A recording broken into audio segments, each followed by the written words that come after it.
자, 그럼 우리 어디부터 복습하면 되죠? 저번 시간에 너무 많이 나갔니? 체온 조절 과정부터 삼투압. 그러면 어제 모의고사는 잘 봤니? 생명과 문제가 쉽던데. 쉬었길 바라며.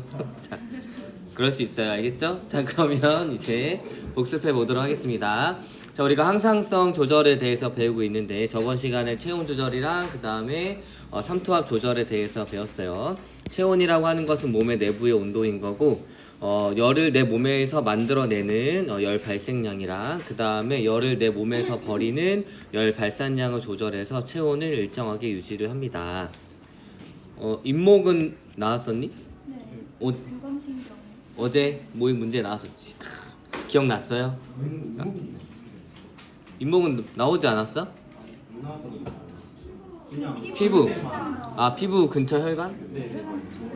몇 번? 15번에. 거봐. 잘 맞췄나요? 최근에 수업한 거니까 맞췄길 바라네요.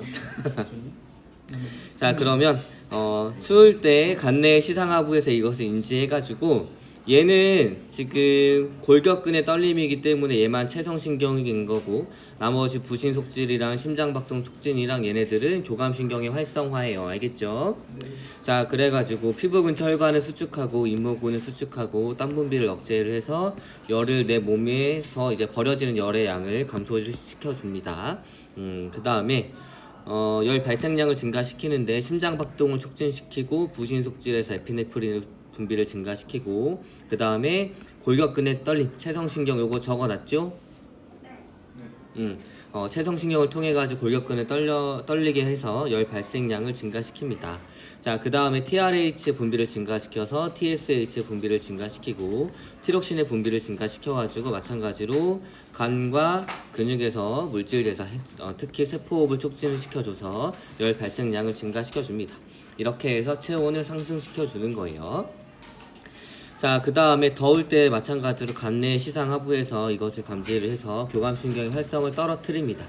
그래서 피부 근처 혈관이 확장이 되고 잇모근 이완이 되고 땀 분비가 증가해서 열 발산량이 증가가 되게 됩니다. 그 다음에 부교감신경이 활성화가 되기 때문에 심장박동을 억제하고 근육을 이완해서 열 발생량을 감소시키고 TRH, TSH, 티록신의 분비를 감소시켜서 마찬가지로 세포호흡을 억제하기 때문에 열 발생량을 감소시킵니다. 알겠나요? 자, 체온 조절의 원리는 여기 다시 복습해 보도록 할게요.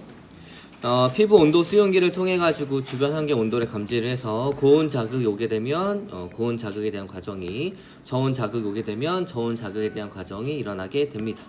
자, 그 다음에 시상하부의 수용기를 통해 가지고 체온을 감지를 하는데 설정 온도라는 게 있었어요. 설정 온도가 뭐죠? 시상하부가 자기가 설정. 그치, 시상하부 자체가 설정해 놓은 체온 조절의 기준이 되는 온도, 이런 것들을 설정 온도라고 합니다.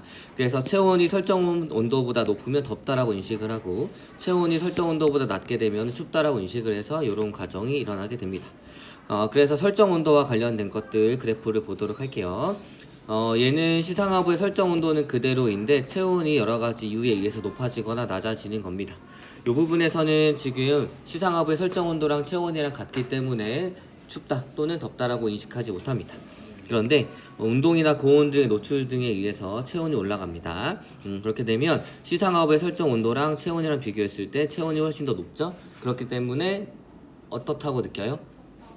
덥다라고 느끼기 때문에 열 발생량은 열 발생량 줄이고 열 발산량 맞죠? 열을 버리고 열을 덜 생산하는 쪽으로 가게 됩니다. 알겠죠? 자, 그러다가 체온이 설정 온도보다 낮아지게 됩니다. 그러면 뭐라고 느껴요? 춥다라고 느끼기 때문에 체온을 높여야겠지? 그러니까 열 생산량은 증가시키는 거, 열을 버리는 건 줄어야 합니다. 알겠죠? 자, 그런 내용을 했었고, 자, 그럼 요번에는 설정 온도가 먼저 바뀌는 경우를 보도록 할게요. 자, 시간에 따른 온도인 거고 설정 온도랑 처음에 체온이랑 같다가 감염이나 발열 물질 등에 의해 가지고 시상하부의 설정 온도가 높아지게 됩니다. 체온은 36.5도씨였는데 설정 온도가 높아지게 됐죠. 그럼 얘는 설정 온도보다 체온이 낮으니까 뭐라고 느껴요? 춥다라고 느낍니다. 그래가지고 열 생산량을 증가시키고 열 발산량을 감소시키게 됩니다. 됐나요? 자, 그러다가 설정 온도랑 체온이 일정하게 되면 덥다 또는 춥다라고 느끼지 못합니다. 해열제를 투여를 하게 되면 설정 온도를 낮추게 돼요. 그러면 체온이랑 설정 온도랑 비교했을 때 누가 더 낮아요? 그럼 더워요, 추워요? 덥다라고 느끼게 됩니다. 그래서 열 생산량을 감소시키고 열 발산량은 증가시켜서 열을 몸 밖으로 버리게 됩니다. 알겠나요?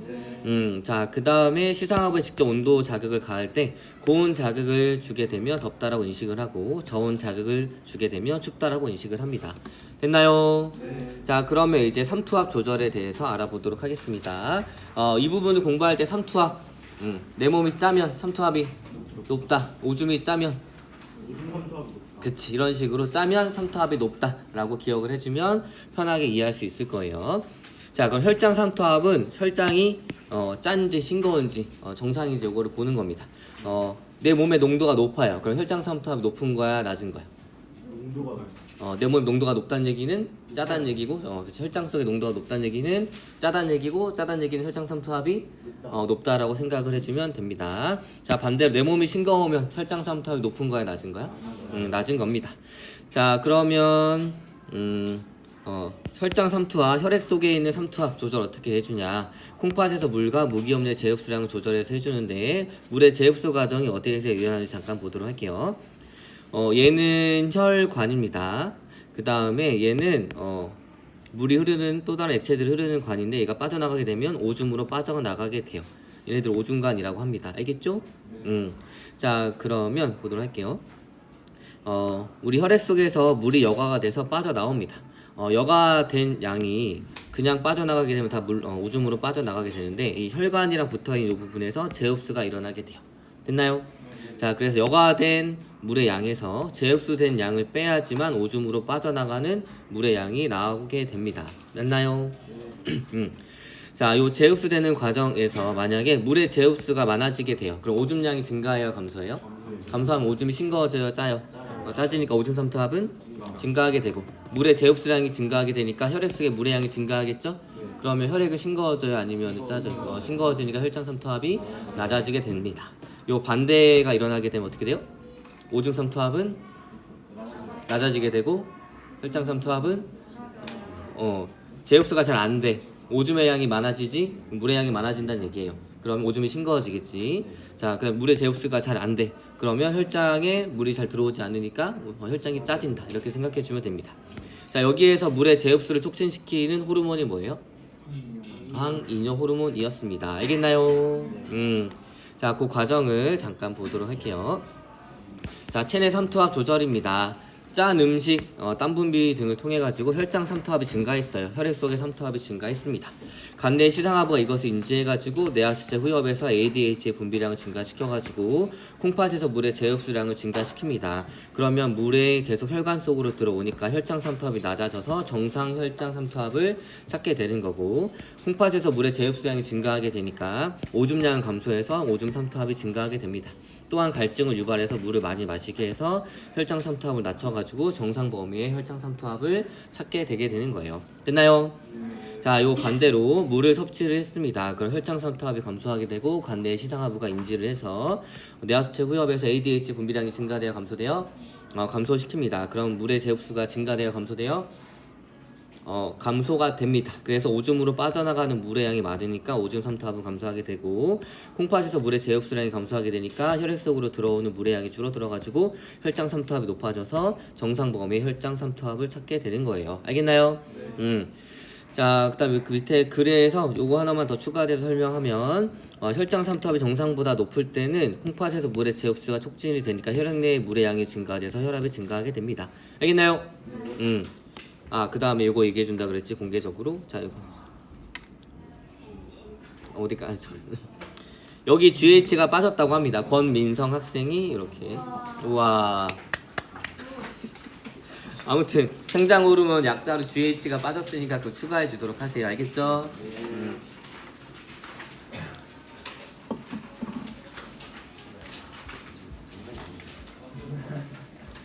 GH.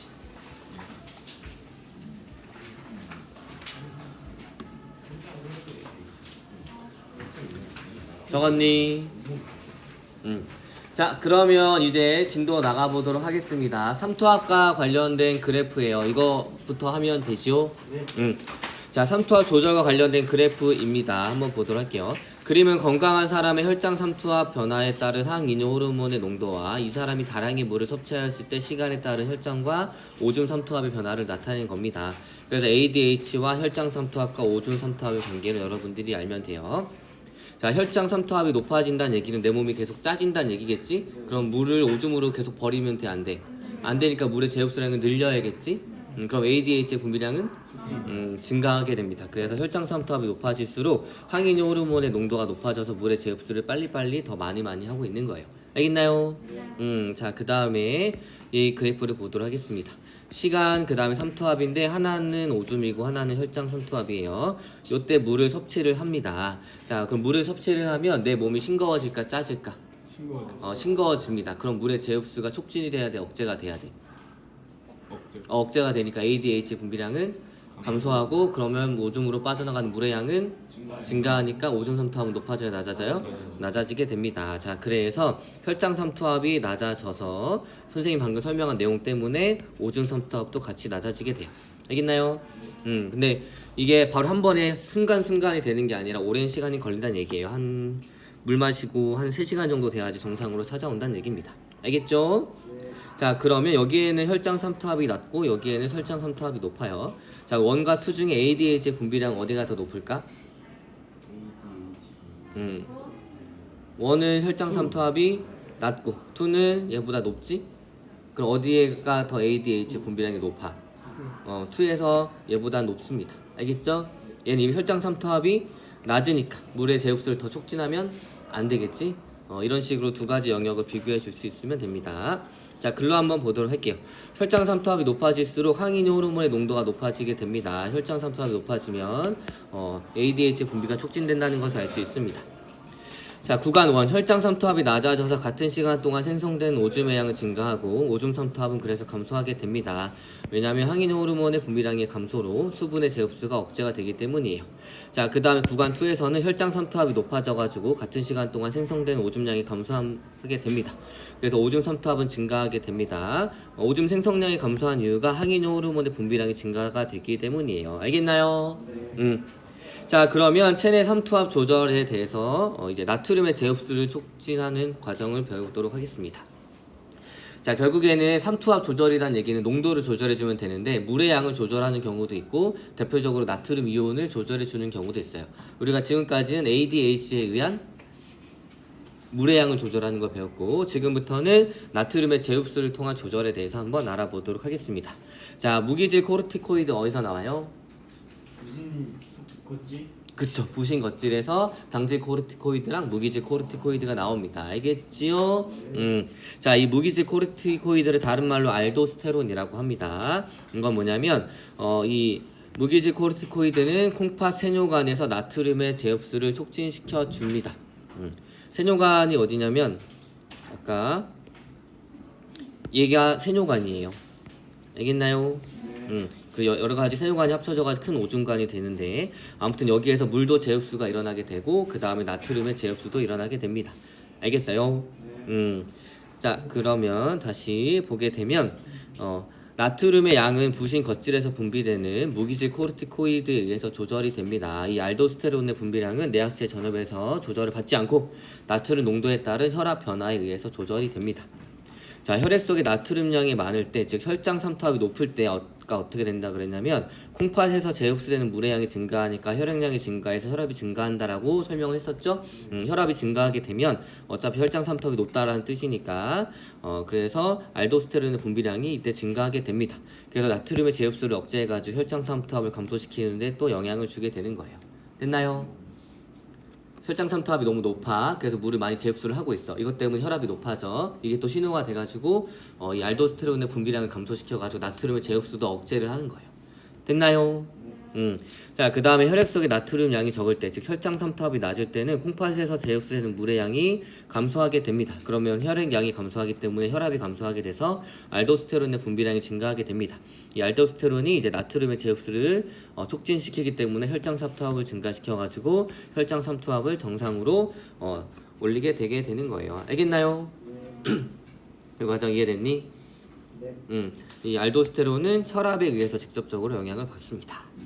자, 그러면 이제 내분비계 질환에 대해서 자세히 알아보도록 하겠습니다. 자, 내분비계 질환은 무엇이냐면 호르몬 분비에 이상이 생겨서 발생하는 질환입니다. 종류는 당뇨병, 갑상샘 기능 항진증, 갑상샘 기능 저하증, 갑상샘 종, 거임증, 소인증 등등등이 있어요. 자, 인슐린이 결핍되면 당뇨병이 걸리지만 모든 당뇨병의 원인이 인슐린 결핍은 아닙니다. 그래서 당뇨병에 대해서 한번 더 자세히 알아보도록 할게요. 자, 일단 우리가 인슐린의 기능을 정확히 알아야 되는데 인슐린이 어떤 역할을 해준다 그랬지?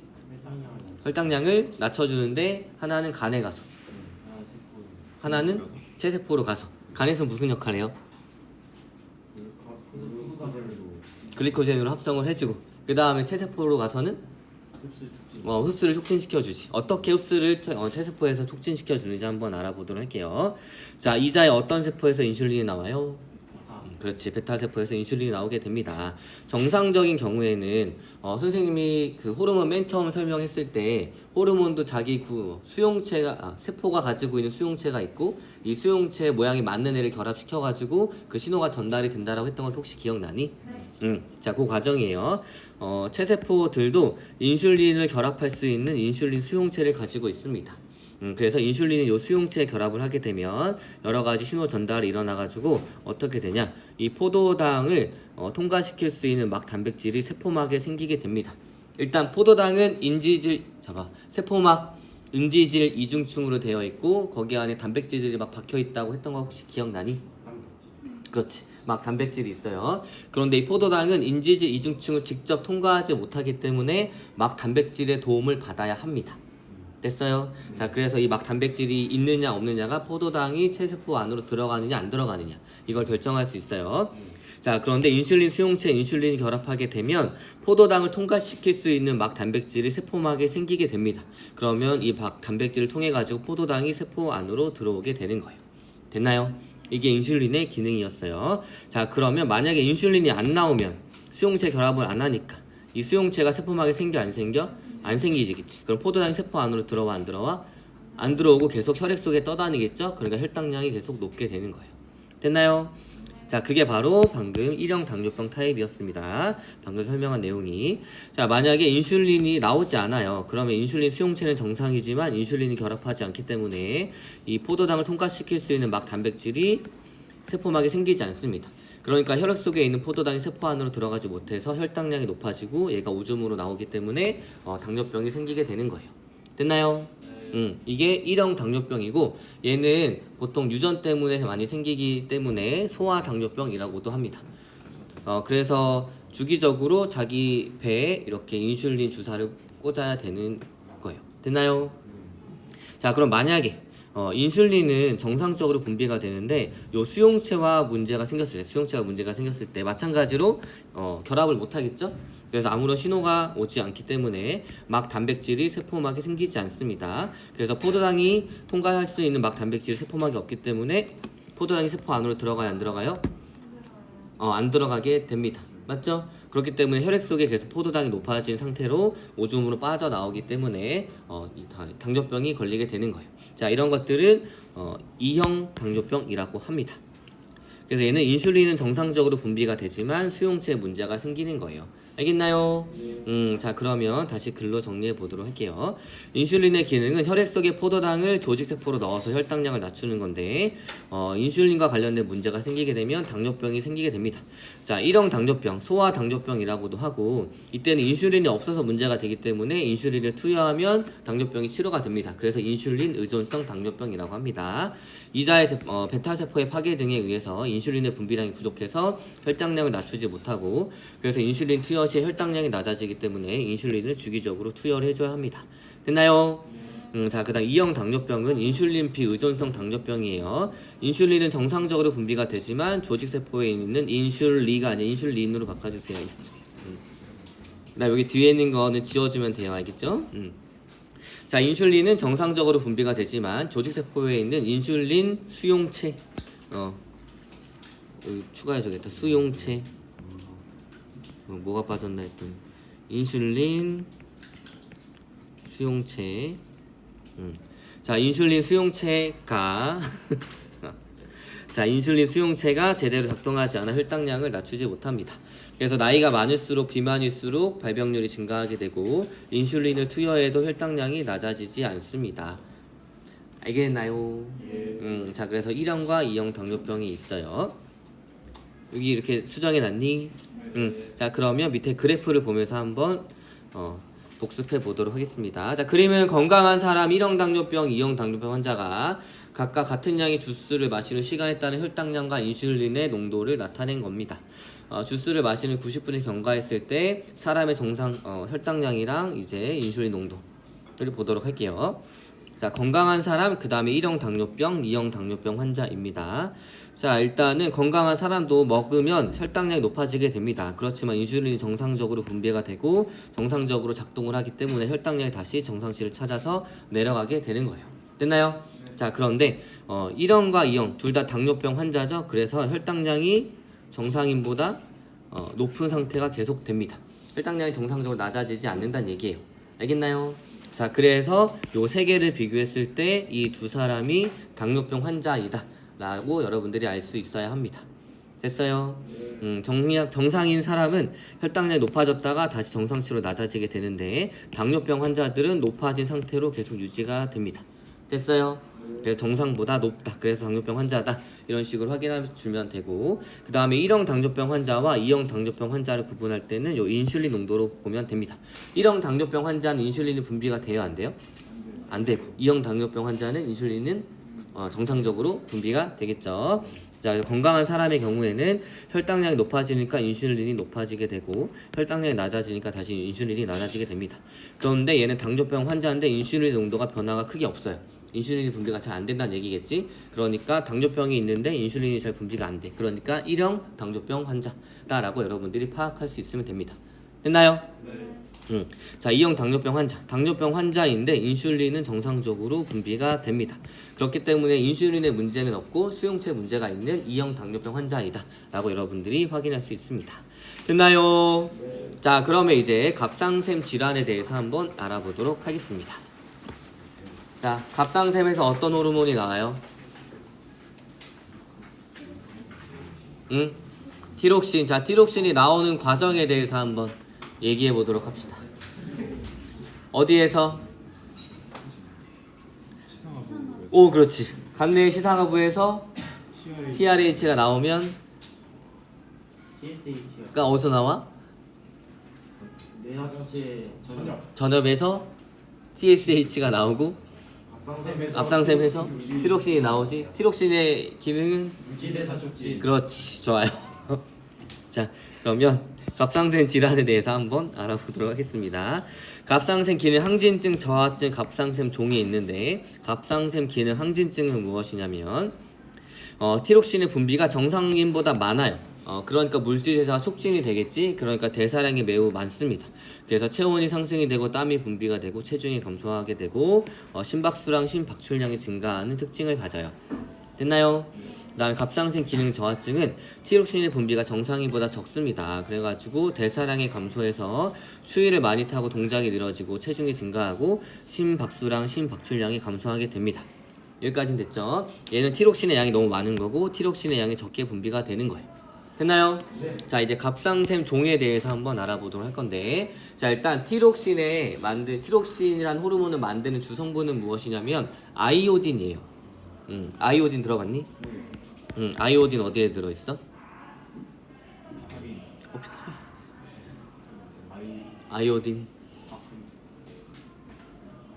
아이오딘. 멸치. 해조류에 미역. 그렇죠. 미역 같은 해조류에 많이 들어 있습니다. 됐나요? 자, 그러면 이 티록신이라는 호르몬을 만들기 위해서는 미역 같은 아이오딘이 많이 들어있는 식품을 먹어야 하는데 어떤 사람들은 이런 섭취가 잘 되지 않는 사람들도 있겠지. 뭐 바닷가가 없는 사람들이라던가 이런 사람들은 자, 그래서 아이오딘이 잘 들어오지 않아. 아이오딘을 잘 못 먹어. 그럼 티록신을 잘 만들 수 있어, 없어? 없지. 그럼 티록신의 혈중 농도가 높아져, 낮아져?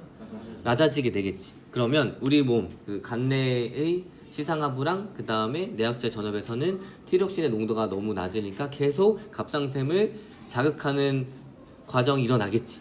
TRH가 증가하고 TSH가 증가하고. 그래서 이 TSH가 증가해가지고 계속 갑상샘을 자극을 해줍니다. 이 자극해주는 호르몬들의 특징은 그 특정 기관의 타겟 기관에서의 호르몬 방출을 분비 증가시키는 역할도 하지만 그 기관을 계속 자극해서 자라게도 해요. 근데 TSH의 분비량이 너무 높으니까 갑상샘을 계속 자라게 하는 거야. 그래서 갑상샘이 커지는 갑상샘종이라는 질병이 나타나게 됩니다. 얘 원인은 아이오딘이 결핍이 돼가지고 티록신이 잘 만들어지지 않으니까 TSH의 농도가 너무 증가해가지고 갑상샘이 비정상적으로 커지는 거예요. 알겠나요? 자, 갑상샘종. 자, 티록신의 주성분인 아이오딘이 오랫동안 결핍되어 나타납니다. 그래서 갑상샘이 거대해집니다. 그래서 아이오딘이 결핍이 되고 티록신이 결핍이 되기 때문에 시상하부가 계속 자극을 받아가지고 TRH랑 그 다음에 내학수제 전엽이 자극을 받아서 TSH 분비량이 증가하게 돼서 갑상샘은 계속 자극을 받아요. 그러니까 갑상샘은 계속 커지지만 티록신은 만들어지지 않습니다. 알겠나요? 그리고 이 갑상샘에 암이 생기지? 갑상샘 암이라고도 하죠. 그 후쿠시마 원전이 터지고 나서 갑상샘 암 환자들이 증가했다는 연구 결과가 있는데 그건 뭐냐면 그 막 오염된 물들이 이렇게 막 지구로 돌다 이제 해조류한테 갈 거 아니에요. 그리고 해조를 우리가 먹게 되면 방사성을 띤 아이오딘이 섭취가 되겠지. 그럼 이 방사성을 띤 아이오딘이 어디로 들어가? 갑상샘으로 들어가게 되는 거예요. 갑상샘에서 이 DNA 변화를 일으켜가지고 암을 유발할 수가 있습니다. 알겠나요? 근데 우리 몸에서 암세포는 항상 생기고 항상 사라져요. 지금도 생기고 있고 지금도 사라지고 있습니다. 신기하죠? 자, 요 세 가지 질병 잘 알았나요? 자, 그럼 이제 거인증과 소인증 보도록 할게요. 거인증, 소인증 이분이 정상인 같아요. 좀 더 극단적으로 한 것 같은데 사람 손으로 세울 수 있을까? 이렇게? 그냥 뭔가 합성한 느낌이죠. 아무튼 이런 느낌이다 라는 것을 여러분들이 알 수 있으면 됩니다. 요붕증은 무엇이냐면 ADH의 분비량이 정상인보다 적어요. 그럼 물의 재흡수가 잘 일어나요? 안 일어나요? 안 일어나니까 오줌량이 어마어마하게 많아지겠지. 그래서 막 20분 30분마다 계속 화장실에 가야 되고 잠잘 때도 마찬가지겠지. 그래서 굉장히 불편한 병입니다. 됐나요? 자, 이제 끝나지 않았어요. 자, 그러면 이제 인체 방어 작용에 대해서 한번 알아보도록 하겠습니다. 할 수 있어요. 인체의 방어 작용 할 수 있어요. 자, 그러면 보도록 하겠습니다. 자, 지금까지는 우리 몸의 항상성을 유지하는 과정까지 배운 거예요. 알겠죠? 자, 지금부터는 뭘 배울 거냐면 인체가 우리 몸에 외부 물질이 들어왔을 때, 특히 병을 일으키는 외부 물질이 들어왔을 때 어떻게 방어 체계를 갖춰가지고 싸우느냐에 대해서 알아보도록 하겠습니다. 됐나요?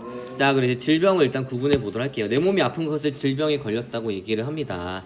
질병을 여러 가지로 구분할 수 있지만 교과서에서는 감염이 되냐 안 되냐로 구분을 합니다. 그래서 감염성 질병과 비감염성 질병 두 가지로 구분을 할 수가 있어요. 자, 감염성 질병은 무엇이냐면 병의 원인이 되는 물체에 감염이 돼서 나타나는 질병으로 전염이 되기도 합니다. 그래서 병원체가 숙주를 침입하는 경로에는 호흡기, 소화기, 그 다음에 곤충, 그 다음에 신체적 접촉 등이 있어요. 우리 몸에서 병을 일으키는 대표적인 원인 물질들은 세균이 있고 바이러스가 있고 원생 생물이 있고 곰팡이가 있고 변형 프라이온이 있습니다. 됐나요?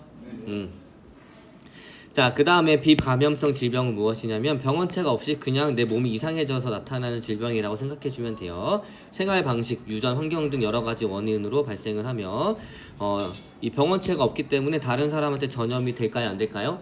안 됩니다. 그리고 대표적으로 자가면역 질환, 비만, 당뇨병, 고지혈증, 고혈압, 알츠하이머, 근위축성, 측사, 경화증, 파킨슨병, 당뇨병 이 있습니다. 알겠죠? 보면 대부분 우리가 앞에서 많이 들어봤던 내분비계 질환이 해당하는 걸 알 수가 있어요. 알겠나요? 알겠니? 자, 그러면 병원체 종류에 따라서 어떤 질병들이 나타나는지 한번 보도록 할 건데 오늘은 세균까지만 하도록 할게요. 알겠죠? 자, 병원체의 종류 대표적으로 우리가 지금 세균, 바이러스, 원생생물, 곰팡이, 변형, 프라이온 등에 대해서 배울 텐데 일단 세균에 대해서 알아보도록 하겠습니다. 세균이 영어로 뭐예요? 박테리아입니다. 자, 특징 단세포의 원핵 생물이라고 나와 있는데 자, 진핵 세포가 있고 그 다음에 잠깐 가볍게 설명할게요. 원핵 세포가 있습니다. 사실 세포는 어떤 종류가 있냐면 핵이 있는 세포가 있고 핵이 없는 원시적인 세포가 있어요. 핵이 없는 원시적인 세포를 뭐라 그러냐면 원핵 세포라고 하고 그 다음에 핵이 있는 진짜 핵이 있는 세포를 뭐라 그러냐면 진핵 세포라고 합니다. 알겠나요? 그래서 세포는 이렇게 두 가지로 구성이 되는데 세균 같은 경우에는 핵이 없는 세포로 이루어져 있다는 뜻입니다. 그래서 핵막과 막으로 둘러싸인 세포 소기관이 없어서 굉장히 단순한 구조를 가지고 있고 핵막이 없기 때문에 DNA가 세포질에 존재합니다. 이게 우리 뱃속에 살고 있는 대장균이에요. 알겠죠? 대장균 세포기 때문에 세포막은 있는데 핵막이 없기 때문에 DNA가 그냥 세포질에 둥둥둥 떠다니게 됩니다. 알겠나요? 자, 아무튼 이런 식으로 핵막이 없어서 DNA가 세포질에 존재를 하게 되고 자, 세균 생명체이겠죠? 그렇기 때문에 스스로 물질 대사합니다. 효소가 있어가지고 그 다음 유전과 돌연 변이가 일어나게 되고 자, 우리 주변 모든 곳에서 거의 서식을 한다고 생각해주면 돼요. 그 다음 분열법으로 생식을 합니다. 분열법이 뭐예요? 내 몸이 갈라져서 내가 두 개가 되는 거 이런 것들이 분열법이라고 하겠죠. 그리고 굉장히 빠르게 증식할 수 있어요. 환경이 적합하면. 그 다음 모양에 따라서 구균, 간균, 나성균으로 구분이 되는데 동그란 거는 구균, 막대 모양인 건 간균, 나머지 이상하게 생긴 것을 나성균이라고 합니다. 알겠나요? 그런데 대부분의 세균은 해롭지 않고 일부 세균만 질병을 일으키게 됩니다. 자, 그럼 감염 방법 알아보도록 할게요. 소화기관, 호흡기관 등을 통해 인체에 침입한 뒤 증식해서 세포를 파괴하거나 독소를 분비해서 세포나 조직을 손상시키거나 물질 대사 이상이 생겨서 질병을 일으키게 됩니다. 자, 질병의 예시 결핵, 콜레라, 탄저병, 파상풍, 세균성 식중독, 장티푸스, 페스트, 세균성 폐렴, 세균성 이주, 디프테리아, 발진, 디푸스, 그 다음에 위궤양, 폐혈증이 있는데 자, 밑줄 친 거를 중점적으로 외우세요. 알겠죠? 밑줄 친 게 여태까지 기출했던 것들입니다. 그래서 결핵, 세균성 식중독, 그 다음에 세균성 폐렴 이런 것들이 세균에 의해서 감염이 되는 질병이에요.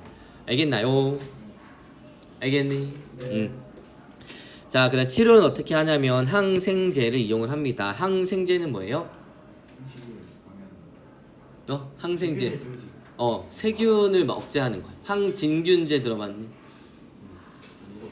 항진균제는 그렇지. 곰팡이를 제거를 하는 거, 없애는 거. 그다음에 항바이러스제는 바이러스제를 제거를 하는 거예요.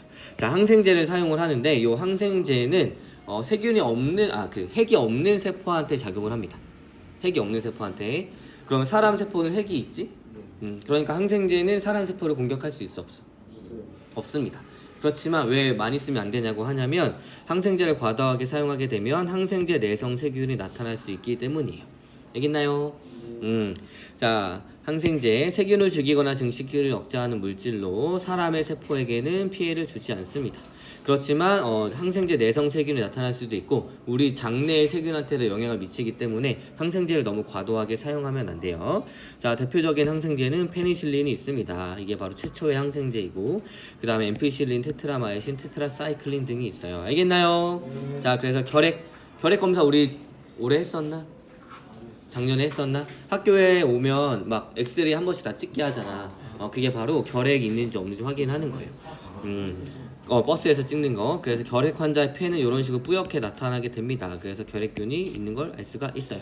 알겠나요? 자, 그래서 오늘은 여기까지. 고생했어요.